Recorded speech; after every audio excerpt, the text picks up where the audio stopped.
Le projet Et si on se racontait est né pendant la pandémie, en 2020, durant le premier confinement. Puis le but, c'était de se sortir de notre isolement social, autant les jeunes que les aînés, quand on était confinés à la maison, par le biais d'appels téléphoniques à raison d'environ 1 à 2 fois par semaine.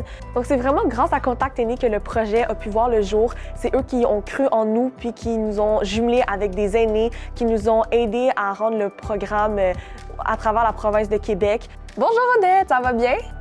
Salut Maxime, je suis contente de toi. Moi aussi. Mais je dirais que Odette m'a montré qu'il ne faut pas avoir peur d'aller au bout de ses rêves.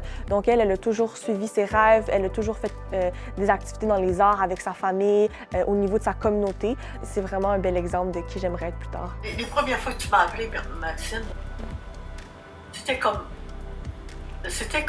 un peu magique. Ta petite voix un peu au perché, hein? J'avais l'impression que c'était une fée qui m'appelait. En vrai?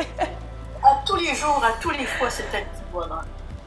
Je voulais pas te donner mes peines et mes misères, mais ça faisait du bien de pouvoir le dire à quelqu'un puis d'en rire un peu. On a vraiment été chanceux. Le projet Ici on se racontait a été médiatisé à travers différents journaux. Avec la bourse, ça va nous permettre de continuer d'organiser le programme à chaque année, donc avoir d'autres cohortes, puis d'imprimer le livre des autres cohortes, de faire des soirées de lancement dans des bibliothèques de quartier, d'imprimer des livres pour distribuer dans des résidences pour personnes âgées, dans des centres communautaires et bibliothèques également.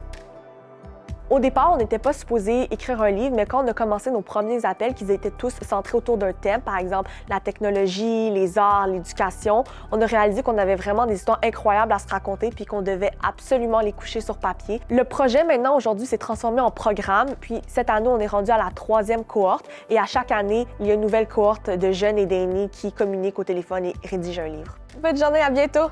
Merci, ça m'a fait un grand plaisir, mais tu le sais, hein? Merci beaucoup. Merci.